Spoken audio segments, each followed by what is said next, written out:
What's going on, Internet? I've been going back through and watching a lot of films I've been wanting to see from 2021, and every year there's a lot of announcements for films made that I get super excited for, and I typically end up loving a lot of the films that I get hyped up for on my list, but every now and again there's a film that I see people talk about and I'll add it to my list that I know virtually nothing about, and when I see it, it floors me. And this year that film is The Worst Person in the World, directed by Joachim Trier. The Worst Person in the World stars Renate Reinsve as Julie. This film chronicles 4 years in her life, a young woman who navigates the troubled waters of her love life and struggles to find her career path, leading her to take a realistic look at who she really is. So this is a formula that you've seen before in a lot of films. Coming of age, I guess, so to speak, later in life, hitting your 30s, trying to navigate your way in the professional world, what you want to do as a career, and we've seen this done over and over and over again, and it takes a very unique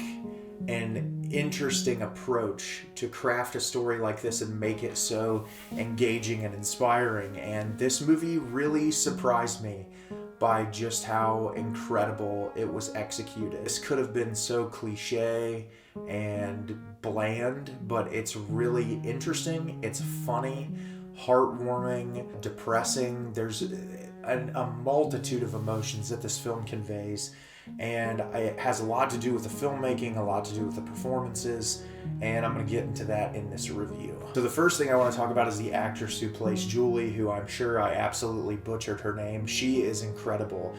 Just watching how committed she is to the role and the performance, where she's this person who early on in the film you get introduced to. She goes to college for one thing, decides she wants to go to school for something else, then changes her career path again. Her mom is kind of like, okay, do whatever makes you happy, figure it out. And she gets a job at a bookstore. Throughout most of the film, she's working at this bookstore. She constantly is jumping relationship to relationship until she finally finds a boyfriend that she's stable with, who's about 10 years older than her. Just her finally deciding, like, hey, I'm about to hit 30 years old. What am I supposed to do in my life? Place where a lot of people have been. I'm 31 going on 32, and I feel the same way a lot of times, and it's a very unique feeling. It's not a great feeling, but it's a unique feeling that takes a specific type of actor to convey, and this performance is fantastic. It really just feels real. She makes some very irrational decisions that are seemingly self-destructive. She makes some really intelligent decisions for herself, and it's just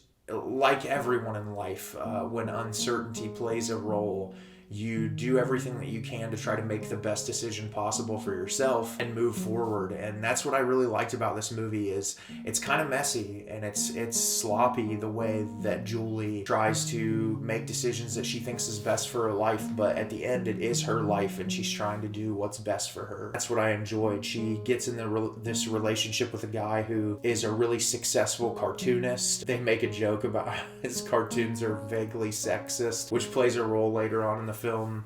It's pretty funny, but very flawed person, but he's also great to her. It's interesting to watch these two people and their relationship grow over time, and watching those two people relationship develop and fall apart and develop again, and just where it ends up in the third act is absolutely insane. The cinematography in this film was outstanding as well. There's this one specific sequence in the film that I've seen a lot of people post about online that it was just wild to watch. Lead character navigating through these crowds of people that are all freeze framed. The way it's shot and the long take sequence of her running throughout these people is so well executed and beautiful. And for a film that's a very personal character study, there is a lot of attention to detail to the cinematography and making our character feel isolated from the rest of the people she's around, because even in like her family dynamic, her parents are separated. Her mom clearly cares about her, but they're not like super close. You don't see them communicating consistently. Her dad is remarried. He's got a new wife and a new daughter, and he's like completely distant. There's this interaction between them that was one of the most memorable scenes in the film for me, just to watch that dynamic between a person who you've known for so long, who just kind of treats you like you're a complete stranger. It was really interesting to watch and to see, because it develops Julie's character even more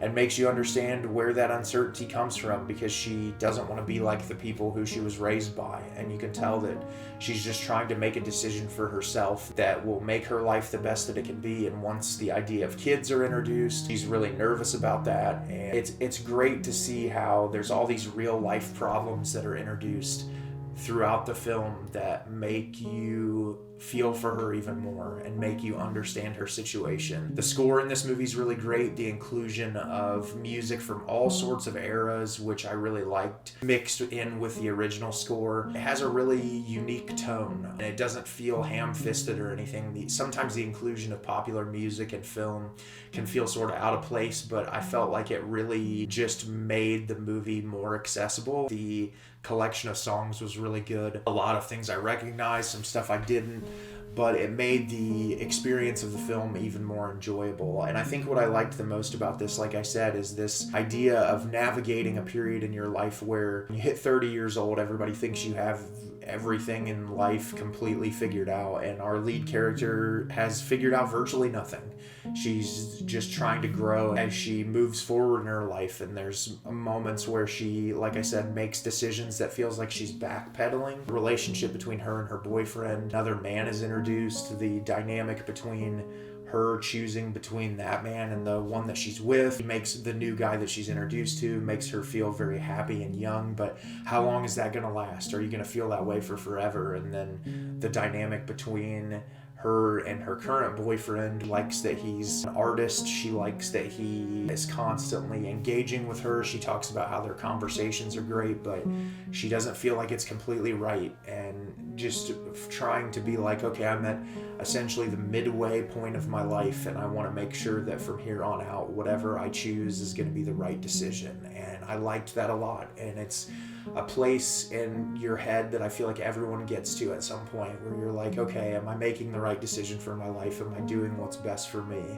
And yeah, this movie left me feeling very happy and optimistic with my own life, and the way it ends feels very fitting. And I don't want to talk too much about the third act because there's a lot of crazy things that happen, but I would just recommend watching it. Very well done, very well directed, well shot, and it's going to be one of my favorite films of last year. So have you seen Worst Person in the World yet? Did you love it? Did you hate it? Leave me a comment down below and let me know what you thought. I thought this movie was incredible. Very shocked how good it was. I'm glad that I got a chance to see this one. As always, if you'd like the video and subscribe to the channel, helps me out a lot, lets me know the type of content you're looking for. I've got a lot of new content planned for the future, and I'm really looking forward to getting it out there for you. As always, Internet, thanks so much for watching, and have a great rest of your day.